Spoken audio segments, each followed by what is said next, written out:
Hello दोस्तों, स्वागत है आपका हमारे यूट्यूब चैनल ब्लैक गाउन में।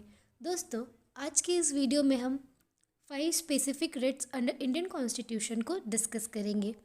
तो चलिए आगे बढ़ते हैं और शुरू करते हैं हमारे वीडियो को। दोस्तों, ये कहना गलत नहीं होगा कि डिक्लेरेशन ऑफ फंडामेंटल राइट्स जो है वो मीनिंगलेस हो जाता अनलेस कि कोई इफ़ेक्टिव मशीनरी हो उसके इन्फोर्समेंट के लिए। रेमेडी जो है वो फंडामेंटल राइट के इन्फोर्समेंट को रियल बनाता है। अगर हमारी कॉन्स्टिट्यूशन में रेमेडी ही नहीं दी गई होती फंडामेंटल राइट्स को इन्फोर्स करने के लिए, तो क्या वो राइट वास्तव में हम इंजॉय कर पाते? नहीं। तो जहाँ रेमेडी ही नहीं है वहाँ हम कोई राइट अवेल कर ही नहीं सकते। इसीलिए हमारे कॉन्स्टिट्यूशन मेकर्स ने आर्टिकल 32 और आर्टिकल 226 के थ्रू एम्पावर किया ऑनरेबल सुप्रीम कोर्ट और हाई कोर्ट को कि वो इशू कर सके Ritz for enforcement of fundamental rights, जिससे कि हमारे अगर फंडामेंटल राइट्स का वॉयलेशन हो रहा है तो हम कोर्ट जा सके और उसे इन्फोर्स करवा सके। इन पांचों रिट को डिस्कस करने से पहले आइए एक बार नज़र डालते हैं आर्टिकल 32 पे। आर्टिकल 32 का सब क्लॉज 1 जो है वो गारंटी करता है right to move supreme court by appropriate proceeding, यानी अप्रोप्रिएट प्रोसीडिंग्स के थ्रू हमारे पास ये राइट है कि हम सुप्रीम कोर्ट जा सके। किस चीज़ के लिए? For enforcement of fundamental right, जो कि पार्ट 3 ऑफ इंडियन कॉन्स्टिट्यूशन में प्रोवाइडेड है। अब आर्टिकल 32 का सब क्लॉज 2 ये बोलता है कि जो सुप्रीम कोर्ट है उसके पास पावर है इशू करने का अप्रोप्रिएट डायरेक्शन, ऑर्डर और रिट जो इंक्लूड करता है in nature of habeas corpus, mandamus, prohibition, quo warranto और सेरोरी, ये पांचों रिट, ठीक है, for enforcement of fundamental rights. अच्छा दोस्तों, यहाँ पे एक चीज़ ध्यान देने वाली है। सुप्रीम कोर्ट को पावर दिया गया है under article 32 to issue appropriate direction, orders और रिट्स। तो ये जो रिट्स सुप्रीम कोर्ट इशू कर सकती है वो इंक्लूड करता है writs in nature of this 5 writs जो कि मेंशन है आर्टिकल 32 में।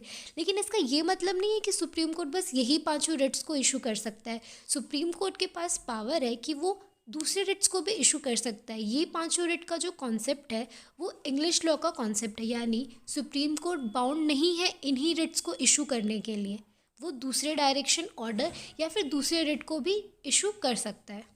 देखिए, अगर हम आर्टिकल 32 सब क्लॉज 2 के वर्डिंग पे ध्यान दें तो वहाँ पे लिखा है और writs including writs in nature of habeas corpus, mandamus, prohibition, quo warranto and certiorari, यानी कि ये जो वर्ड है वो मोर लिबर्टी देती है कोर्ट को इशू करने के रिट्स फॉर डूइंग जस्टिस, यानी कोर्ट बस बाउंड नहीं है कि इन्हीं पांचों तरह के रिट्स को वो इशू करे। उनके पास पावर है कि वो दूसरे तरीके के भी रिट्स को इशू कर सकता है जिससे कि जस्टिस जो है वो मिल सके लोगों को। अच्छा, सिमिलर तरीके का पावर हाई कोर्ट को भी दिया गया है under article 226 to issue writs. लेकिन हाई कोर्ट जो है वो सिर्फ इन्फोर्समेंट ऑफ फंडामेंटल राइट्स के लिए ही रिट को इशू नहीं कर सकता।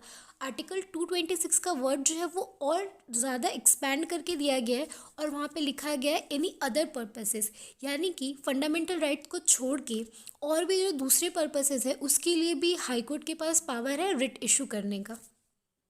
यानी कि आर्टिकल 226 में हाई कोर्ट के पास ज़्यादा पावर है रिट्स को इशू करने का as compare to supreme court, क्योंकि सुप्रीम कोर्ट जो है वो बस फंडामेंटल राइट के इन्फोर्समेंट के लिए ही रिट्स को इशू कर सकता है, लेकिन हाई कोर्ट जो है वो एनी अदर पर्पसेस के लिए भी रिट को इशू कर सकता है।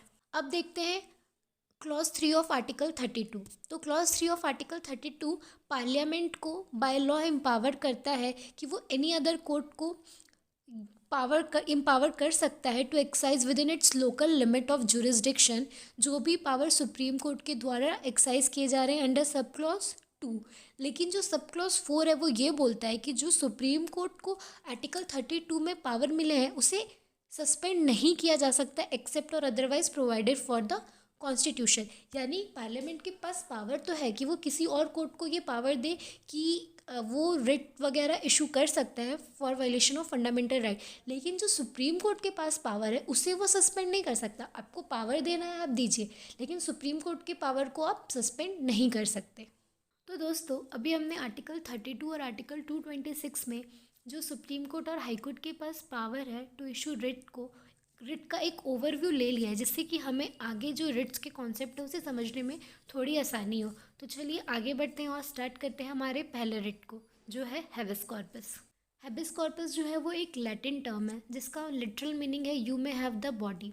और इस रिट को इशू किया जाता है in form of an order calling upon a person by whom another person is detained to bring that person before the court and let the court know by what authority he has detain that person. यानी कि इसे एक order के form में issue किया जाता है जिससे कि उस पर्सन को बुलाया जाए जिसने किसी पर्सन को डिटेन करके रखा है और उसे कोर्ट के सामने प्रेजेंट किया जाए और बताया जाए कि आपने किस अथॉरिटी से इस पर्सन को डिटेन करके रखा है, आपके पास क्या अथॉरिटी है टू डिटेन दैट पर्सन। और उसके बाद कोर्ट जो है वो ये पता लगाएगा कि क्या उस पर्सन को इलीगली डिटेन किया गया है, और इफ़ यस देन कोर्ट क्या करेगा, ऑर्डर करेगा कि उसे रिलीज़ किया जाए। यानी अगर किसी पर्सन ने किसी एक पर्सन को डिटेन करके रखा है तो कोर्ट क्या करेगी, उस पर्सन को बोलेगी कि जिससे आपने डिटेन किया है उसे कोर्ट में प्रेजेंट करें और आप ये बताएं कि आपने उसे क्यों डिटेन करके रखा है, यानी आपने उसे क्यों कैद में रखा है। और अगर कोर्ट को ये पता चलता है कि उसने उस पर्सन को इलीगली या अनलॉफुल तरीके से कैद में रखा है तो कोर्ट उसके रिलीज़ के लिए ऑर्डर पास करेगी जिस पर्सन को इलीगली डिटेन किया गया है। अब बात करते हैं कि इसका मेन ऑब्जेक्ट क्या है। तो इस रेट का मेन ऑब्जेक्ट यही है कि जिस पर्सन को इलीगल या फिर अनलॉफुल तरीके से डिटेन किया गया है किसी पर्सन के द्वारा, उसे क्विक और इमीडिएट रेमेडी देना। और यहाँ पे जो पर्सन डिटेन्ड है वो या तो हो सकता है कि वो प्रिजन में हो या फिर वो प्राइवेट कस्टडी में भी हो सकता है। तो ये दोस्तों ये बात ध्यान देने वाली है कि अगर प्राइवेट कस्टडी में भी किसी ने आपको कैद करके रखा है तो रिट ऑफ हैबिस कॉर्पस जो है वो इशू कर सकती है कोर्ट। तो चलिए दोस्तों आगे बढ़ते हैं और डिस्कस करते हैं कि who can apply for the writ. तो जनरल रूल तो यही है कि एप्लीकेशन जो है वो उस पर्सन के द्वारा दिया जाएगा जिस पर्सन को इलीगली डिटेन किया गया है। लेकिन सर्टेन केसेस में एप्लीकेशन ऑफ हैबिस कॉर्पस जो है वो उस पर्सन किसी भी पर्सन के द्वारा दिया जा सकता है उस पर्सन के बिहाफ में जिस पर्सन को डिटेन किया गया है, जैसे कि उसके फ्रेंड या किसी रिलेटिव के द्वारा।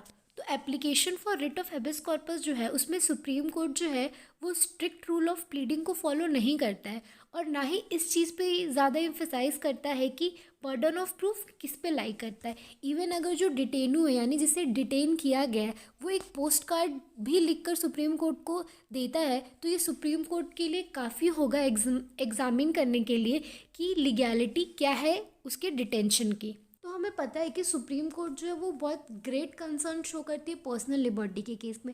हमने कितने सारे केसेस पढ़े हैं जिसमें सुप्रीम कोर्ट पर्सनल लिबर्टी पे बहुत ज़्यादा फोकस करती है। तो इसीलिए जो कोर्ट है वो रिफ्यूज़ नहीं करती है किसी भी पिटीशन को जो कि हैबिस कॉर्पस का है, मेरली ऑन ग्राउंड की वो प्रिमा फेसाई केस को डिस्क्लोज़ नहीं कर रहा है। ये जो प्रैक्टिस सुप्रीम कोर्ट फॉलो करती है ये हमें इंग्लैंड के प्रैक्टिस से अलग हटाती है, क्योंकि इंग्लैंड में क्या है स्ट्रिक्ट रूल ऑफ प्लीडिंग को फॉलो किया जाता है हैबिस कॉर्पस के केस में भी। तो अगर कोई केस जो है वो जो उसका प्लीडिंग अगर प्रॉपर नहीं है तो उसके हैबिस कॉर्पस के केस को भी क्या कर दिया जाता है, रिजेक्ट कर दिया जाता है इंग्लैंड में। बट अगर हम देखें कि इंडिया की आर्थिक कंडीशन क्या है, इतने लार्ज नंबर ऑफ लोग हैं इंडिया में जो कि पुअर है, इलिटरेट है, इग्नोरेंट है और उन्हें कोर्ट का जो एसेस है वो भी बहुत ईजीली नहीं मिलता due to lack of financial resources. इसलिए ये बहुत अनरीजनेबल होगा कि हम पिटिशनर को बोले कि आप बिल्कुल क्लियर और स्पेसिफिक ग्राउंड बताइए अपने ऑर्डर ऑफ डिटेंशन को चैलेंज करने के लिए। इसलिए जो burden of proof to justify detention है ये हमेशा किस पे दिया जाता है, डिटेनिंग अथॉरिटी पे, कि वो बताए कि उनकी अथॉरिटी क्या है। तो चलिए दोस्तों आगे बढ़ते हैं और डिस्कस करते हैं टेक्निकलिटीज़ एंड लीगल नेसेसिटीज़। तो टेक्निकलिटीज़ और लीगल नेसेसिटीज़ कोई भी बैरियर नहीं है कोर्ट के लिए to entertain writ of habeas corpus. Even अगर कोई इनफॉर्मल कम्युनिकेशन है as proceeding for habeas corpus court उसे भी एंटरटेन करेगा अगर उसके बेसिक फैक्ट्स जो है वो कोर्ट को पता चल जाए। जो रिट ऑफ हैबिस कॉर्पस है वो ना केवल पर्सन जो कि इलीगल डिटेंशन में उसे रिलीज़ करने के लिए यूज़ किया जा सकता है, पर अगर कोई पर्सन जेल में और उसके साथ अच्छा ट्रीटमेंट नहीं हो रहा है तो उसे उस ट्रीटमेंट से प्रोटेक्ट करने के लिए भी रिट ऑफ हैबिस कॉर्पस को इशू किया जा सकता है।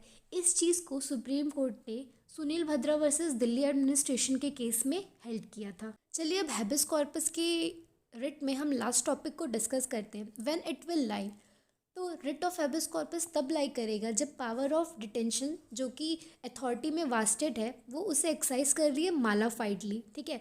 लेकिन अगर जो डिटेंशन है वो जस्टिफाइड है तो हाई कोर्ट या फिर supreme court writ of habeas corpus को ग्रांट नहीं करेगी। अब कौन कौन से ऐसे कंडीशन है जो सेटिस्फाइड होंगे तो डिटेंशन इलीगल होगा। तो फर्स्ट कंडीशन है कि जो डिटेंशन है वो accordance with the procedure established by law नहीं है, और जो लॉ है वो वैलिड होना चाहिए, और जो प्रोसीजर है वो स्ट्रिक्टली फॉलो होना चाहिए, तभी जो डिटेंशन है वो लीगल होगा। अगर लॉ वैलिड नहीं और प्रोसीजर स्ट्रिक्टली फॉलोड नहीं है तो डिटेंशन जो है वो इलीगल होगा। सेकेंड पॉइंट जो है वो ये है कि जो डिटेंशन लॉफुल तभी होगा जब जो condition laid down in article 22 है वो कंप्लाइड किए गए, यानी आर्टिकल 22 के अगर कंडीशंस फुलफिल नहीं हो रहे हैं तो जो डिटेंशन है वो इलीगल होगा। जैसे कि डिटेंशन अनलॉफुल हो जाएगा अगर किसी पर्सन को अरेस्ट किया गया है और उसे प्रोड्यूस नहीं किया गया है मजिस्ट्रेट के सामने within 24 hours of arrest, ठीक है। तो अगर उसे प्रोड्यूस नहीं किया गया within 24 hours of arrest तो वो इंटाइटल हो जाएगा to be released on writ of habeas corpus. अब डिस्कस करते हैं मैंडेमस को। मैंडेमस का मतलब होता है द ऑर्डर। तो जो रिट ऑफ मैंडेमस है वो एक ऑर्डर है by a superior court commanding a person या फिर पब्लिक अथॉरिटी जो इंक्लूड करता है गवर्नमेंट एंड पब्लिक कॉरपोरेशन दोनों को, कुछ करने के लिए या फिर कुछ ना करने के लिए, जो किस नेचर का है, या तो पब्लिक ड्यूटी के नेचर का है और कुछ केसेस में जो स्टैट्यूटरी ड्यूटी के नेचर्स का है। तो हम इसे एक एग्जांपल से समझने की कोशिश करते हैं जिससे कि आपको ये और अच्छे से क्लियर हो जाए। तो मान लीजिए एक लाइसेंसिंग ऑफिसर है जिसका ड्यूटी है टू इशू लाइसेंस उन एप्लीकेंट को जो सारे कंडीशन फुलफिल करते हैं जो कि लेट डाउन किए गए हैं for the issue of such license. लेकिन मान लीजिए आप उसके पास जाते हैं और डिस्पाइट कि आप सारे कंडीशंस को फुलफिल कर रहे हैं फिर भी वो जो ऑफिसर है या फिर अथॉरिटी कंसर्न है वो रिफ्यूज़ करता है आपको लाइसेंस इशू करने के लिए, तो आप क्या हुए, आप एग्रीव्ड पर्सन हुए, तो आपके पास ये राइट है to seek remedy through writ of mandamus. Next अब हम बात करते हैं व्हेन इट विल लाई। तो जो रिट या फिर order in nature of mandamus है वो तभी इशू होगा जब there is a failure to perform a mandatory duty. ये ध्यान देने वाली बात है कि मैंडेटरी ड्यूटी की बात की गई है, डिस्क्रिशनरी ड्यूटी नहीं।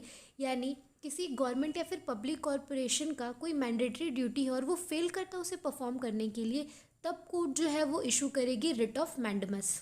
अच्छा, अब ये जो रिट ऑफ मैंडेमस है ये सिर्फ तभी ग्रांट किया जाएगा जब जो एप्लीकेंट है उसके पास राइट है कि वो कंपेल कर सके परफॉर्मेंस ऑफ सम ड्यूटी जो कि अथॉरिटी की है, ठीक है। और वो जो जिस ड्यूटी को वो इन्फोर्स कराना चाह रहा है वो एक पब्लिक ड्यूटी होना चाहिए जो कि लॉ के द्वारा उस अथॉरिटी को दी गई है। ये प्राइवेट राइट जो है वो इन्फोर्स नहीं किया जा सकता है थ्रू रिट ऑफ मैंडेमस, यानी कि ड्यूटी जो है वो पब्लिक नेचर का होना चाहिए, और अगर किसी प्राइवेट राइट को इन्फोर्स कराना है तो वो रिट ऑफ मैंडेमस के थ्रू नहीं हो सकता। नेक्स्ट जो है वो ये है कि व्हेन इशूड, यानी रिट ऑफ मैंडेमस को हम कब इशू कर सकते हैं। तो जो रिट ऑफ मैंडेमस है उसे हम इशू कर सकते हैं टू पब्लिक अथॉरिटी कब, उसे रिस्ट्रेन करने के लिए from acting under a law जिसे कि अनकॉन्स्टिट्यूशनल डिक्लेयर कर दिया गया है। तो दोस्तों जो रिट ऑफ मैंडेमस है वो तभी सिर्फ ग्रांट हो सकता है जब एक स्टैट्यूटरी ड्यूटी जो है कि इम्पोज किया गया है किसी ऑफिसर पे और वो फेल कर रहा है अपने पार्ट पे to discharge the statutory obligation, यानी कि जो ऑफिसर है वो अपने स्टैट्यूटरी ऑब्लिगेशन को डिस्चार्ज नहीं कर पा रहा है। तो इसका जो मेन फंक्शन है रिट ऑफ मैंडेमस का वो ये है कि कंपेल करना परफॉर्मेंस ऑफ पब्लिक ड्यूटी जो कि प्रिस्क्राइब बाय स्टैट्यूट। ऑल्सो जो सबऑर्डिनेट ट्रिब्यूनल्स और ऑफिसर जो एक्साइज कर रहे हैं पब्लिक फंक्शन वो अपने लिमिट ऑफ जुरिसडिक्शन में काम कर रहे हैं या नहीं, अगर वो अपने जुरिसडिक्शन से बढ़कर काम कर रहे हैं या हटकर काम कर रहे हैं, अपने पावर को एक्सीड कर रहे हैं, तो भी रिट ऑफ मैंडेमस जो है वो इशू किया जा सकता है। इसीलिए जो ऑर्डर ऑफ मैंडेमस है मे बी इशू जिससे कि हम अथॉरिटी को कंपेल कर सके वैसा चीज़ करने के लिए which impose a legal duty, और जो एग्रीव्ड पर्सन है उसके पास लीगल राइट है under statute to enforces its performance. अब नेक्स्ट जो है कि when it will not lie, यानी हमने बात तो कर लिया कि कब कब रिट ऑफ मैंडेमस इशू किया जा सकता है, लेकिन कब कब रिट ऑफ मैंडेमस नहीं इशू किया जा सकता है। तो फर्स्ट है when duty is merely discretionary. दोस्तों ये हमने पहले भी डिस्कस कर दिया है कि जो ड्यूटी है वो मैंडेटरी नेचर की होनी चाहिए। अगर जो ड्यूटी है वो डिस्क्रिशनरी नेचर की है तो रिट ऑफ मैंडेमस इशू नहीं होगा। देन सेकंड है अगेंस्ट प्राइवेट इंडिविजुअल और ऑर्गेनाइजेशन, यानी कि रिट ऑफ मैंडेमस जो है वो गवर्नमेंट या फिर पब्लिक कॉरपोरेशन के ही अगेंस्ट लाई करती है। थर्ड जो है वो ये है obligation arising out of contract, यानी कोई भी ऐसा ऑब्लिगेशन है जो कि कॉन्ट्रैक्ट से अराइज हो रहा है तो उसकी इन्फोर्समेंट के लिए रिट ऑफ मैंडेमस जो है वो इशू नहीं किया जा सकता। नेक्स्ट दोस्तों आपने कभी ना कभी ये टर्म ज़रूर सुना होगा कंटिन्यूइंग मैंडेमस। तो आखिर ये कंटिन्यूइंग मैंडेमस होता क्या है? तो कोर्ट जो है वो instead of disposing of the petition वो क्या करती है, पिटिशन को पेंडिंग रखती है मैंडेमस के। क्यों? क्योंकि पॉसिबिलिटी होती है कि कंटिन्यूस मैंडेमस जो है उसे इशू किया जाए, जिससे कि ये इंश्योर किया जा सके जो डायरेक्शन कोर्ट ने पहले दिया था वो कंप्लाइड कर रहा है गवर्नमेंट या फिर पब्लिक कॉरपोरेशन। ये जो प्रिंसिपल है कंटिन्यूइंग मैंडेमस का, ये एक इंटीग्रल पार्ट है कॉन्स्टिट्यूशनल जूरिस्प्रूडेंस का। बहुत सारे number of public interest petition है जिसमें कि सुप्रीम कोर्ट जो है वो कंटिन्यू करता है मॉनिटर करना कि जो उसने ऑर्डर दिया उसका इम्प्लीमेंटेशन हो रहा है या नहीं हो रहा है। नेक्स्ट अब हम बात करेंगे प्रोहिबिशन की। तो जो रिट ऑफ प्रोहिबिशन है वो इशू किया जाता है primarily to prevent an inferior court या फिर tribunal from exceeding its jurisdiction, यानी अगर कोई इन्फीरियर कोर्ट या फिर ट्रिब्यूनल है और अपने जुरिस्डिक्शन को वो एक्सीड कर रहा है तो फिर रिट ऑफ प्रोहिबिशन जो है वो इशू किया जाएगा। या फिर वो एक्ट कर रहा है contrary to rule of natural justice, यानी अगर कोई इन्फीरियर कोर्ट या फिर ट्रिब्यूनल नेचुरल जस्टिस के रूल के अगेंस्ट भी एक्ट कर रहा है तो भी रिट ऑफ प्रोहिबिशन को इशू किया जाएगा। सो रिट ऑफ प्रोहिबिशन जो है वो इसीलिए इशू किया जाता है by superior court to inferior court for purpose कि प्रिवेंट कर सके इन्फीरियर कोर्ट को एक्सेस ऑफ जुरिस्डिक्शन अगर वो यूज़ कर रहा है जो कि उसे लीगली नहीं दिया गया है। या फिर दूसरे शब्दों में हम कहें तो इन्फीरियर कोर्ट को कंपेल करने के लिए कि वो अपने लिमिट्स में रहे, अपने जुरिस्डिक्शन के लिमिट में रहते हुए काम करे। अगर वो एक्सीड कर रहा है अपने जुरिस्डिक्शन को तो सुपीरियर कोर्ट जो है वो रिट ऑफ प्रोहिबिशन इशू करेगी। तो जो रिट ऑफ प्रोहिबिशन है वो दो कंडीशन में इशू किया जा सकता है, जब इन्फीरियर कोर्ट या फिर ट्रिब्यूनल एक्सीड कर रहा है अपने जुरिस्डिक्शन से, या फिर उस एब्सेंस ऑफ जुरिस्डिक्शन, यानी उसके पास जुरिस्डिक्शन ही नहीं है फिर भी वो एक्ट कर रहे हैं। तो इन दो कंडीशन में रिट ऑफ प्रोहिबिशन को इशू किया जा सकता है। अब किसके अगेंस्ट इसे इशू किया जा सकता है? तो जो रिट ऑफ प्रोहिबिशन है वो जुडिशियल या एंड क्वासी जुडिशियल बॉडीज़ के अगेंस्ट इशू किया जा सकता है। नेक्स्ट अब हम बात करते हैं सेरियोरी की। तो रिट ऑफ सेरियोरी जो है वो इशू किया जाता है बाय सुपीरियर कोर्ट यानी सुप्रीम कोर्ट या फिर high courts to inferior court या फिर बॉडी जो एक्साइज कर रहा है जुडिशियल या फिर quasi judicial function to remove a suit from such inferior court. Writ of certiorari किसके अगेंस्ट लाई करेगी? तो अगेंस्ट जुडिशियल बॉडी। जो एक्सप्रेशन यहाँ पे यूज़ किया गया है जुडिशियल एक्ट वो इंक्लूड करता है excise of quasi judicial function by administrative body या फिर अथॉरिटी या पर्सन जो कि ऑब्लाइज्ड है टू एक्साइज सच फंक्शन। ठीक है, यानी कि ज़रूरी नहीं है सिर्फ ये कोर्ट या ट्रिब्यूनल, कोई भी ऐसा पर्सन या फिर एडमिनिस्ट्रेटिव बॉडी अगर उसके पास पावर है टू एक्ट जुडिशियली उसके अगेंस्ट ये रिट जो है वो इशू किया जा सकता है। अच्छा, अब whether a body is to act in judicial manner और नॉट, ये क्वेश्चन जो है ये डिसाइड होगा हर केस में in light of circumstances of that case. Last point जो है इसमें वो ये है grounds on which writ can be issued. तो जो रिट ऑफ सेरियोरी है उसे हम जुडिशियल या फिर क्वासी जुडिशियल बॉडी के अगेंस्ट कब कब इशू करवा सकते हैं? तो फर्स्ट है जब एक्सेस ऑफ जुरिस्डिक्शन है, सेकंड है जब error of law apparent on the face of record but not error of fact, यानी कि अगर लॉ में कोई एरर है तो हम रिट ऑफ सेरियोरी को इशू करवा सकते हैं लेकिन एरर ऑफ फैक्ट नहीं होना चाहिए। थर्ड पॉइंट है जब वॉयलेशन है प्रोसीजर का या फिर डिसरिगार्ड कर रहा है प्रिंसिपल्स ऑफ नेचुरल जस्टिस को।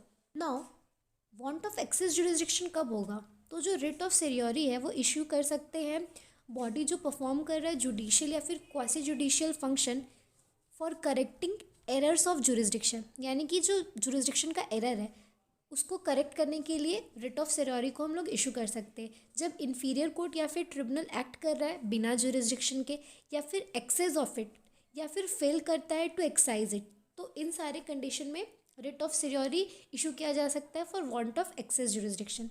ठीक है, दोस्तों, जो ग्राउंड्स में हमने थर्ड पॉइंट डिस्कस किया, disregard to principle of natural justice, तो इस कंडीशन में जो रिट ऑफ सिरोरी है वो लाई करेगी अगेंस्ट कोर्ट या फिर ट्रिब्यूनल जब वो एक्ट कर रहा है in violation of principal of natural justice.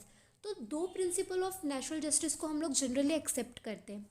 First जो है वो ये है कि जो कोर्ट और ट्रिब्यूनल है वो फ्री होना चाहिए फ्रॉम बायस एंड इंटरेस्ट, और जो सेकंड है वो ये है ऑडी अल्ट्रम पैटर्न, यानी जो पार्टीज़ है उसे कोर्ट सुने अपना डिसीज़न देने से पहले। दोस्तों, क्या आप भी मेरी तरह कंफ्यूज हो रहे हैं प्रोहिबिशन और सिरोरी में, है ना? प्रोहिबिशन कितना ही कॉमन है सिरोरी के साथ। ये दोनों जो रिट्स है इनका जो ऑब्जेक्ट है वो यही है कि रिस्ट्रेन करना इन्फीरियर कोर्ट्स को फ्रॉम एक्सीडिंग देयर जुरिस्डिक्शन। तो इनके बीच में आखिर डिफरेंस है ही क्या? तो इनके बीच के जो डिफरेंस हैं वो सुप्रीम कोर्ट ने एक्सप्लेन किया था। तो चलिए हम भी देखते हैं कि आखिर सिरोरी और प्रोहिबिशन के बीच में डिफरेंस क्या है। सुप्रीम कोर्ट ने इन फॉलोइंग वर्ड्स में एक्सप्लेन किया था दोनों रिट्स के बीच के डिफरेंस को। सुप्रीम कोर्ट ने ये कहा था कि when an inferior court takes up for hearing a matter over which it has no jurisdiction, the person against whom the proceedings are taken can move the Supreme Court for a writ of prohibition, and on that an order will be issued prohibiting the inferior court from continuing the proceedings. On the other hand, if the court hears the cause or matter and gives a decision, the party aggrieved would have to move the Supreme Court for a writ of certiorari. On that, an order will be made quashing the decision on the ground of jurisdiction. यानी कि prohibition के condition में क्या होता है कि जब inferior court किसी मैटर को टेकअप करता है हियरिंग के लिए और उसके पास कोई जुरिस्डिक्शन ही नहीं है, तो जिस पर्सन जिसके अगेंस्ट प्रोसीडिंग टेकअप की गई है वो सुप्रीम कोर्ट मूव कर सकता है फॉर रिट ऑफ प्रोहिबिशन। ठीक है, उस बेसिस पे सुप्रीम कोर्ट जो है वो क्या करेगा, ऑर्डर इशू करेगा prohibiting the inferior court from continuing the proceeding, यानी वो इन्फीरियर कोर्ट को रोकेगा प्रोसीडिंग को कंटिन्यू करने से। ऑन द अदर हैंड सिरोरी के केस में क्या होता है कि जो इन्फीरियर कोर्ट होती है वो मैटर सुन भी लेता है और अपना डिसीजन भी दे देता है। तो उस कंडीशन में जो एग्रीव्ड पार्टी है वो सुप्रीम कोर्ट मूव करेगी फॉर रिट ऑफ सिरोरी, और उस कंडीशन में कोर्ट जो है वो ऑर्डर करेगा किस लिए, क्वैश करने के लिए जो डिसीजन इन्फीरियर कोर्ट ने दिया था on the ground lack of jurisdiction. ठीक है, इफ़ अगर कोई केस जो कि पेंडिंग है बिफोर द कोर्ट लेकिन वो फाइनली डिस्पोज ऑफ नहीं हुआ है, तो उस कंडीशन में सुप्रीम कोर्ट जो है वो अप्लाई कर सकता है बोथ प्रोहिबिशन और सिरोरी को भी। तो प्रोहिबिशन को इसलिए अप्लाई करेगा to prevent the court to proceed further with the case, यानी वो कोर्ट को रोक सके कि वो फर्दर हियरिंग ना ले उस केस में।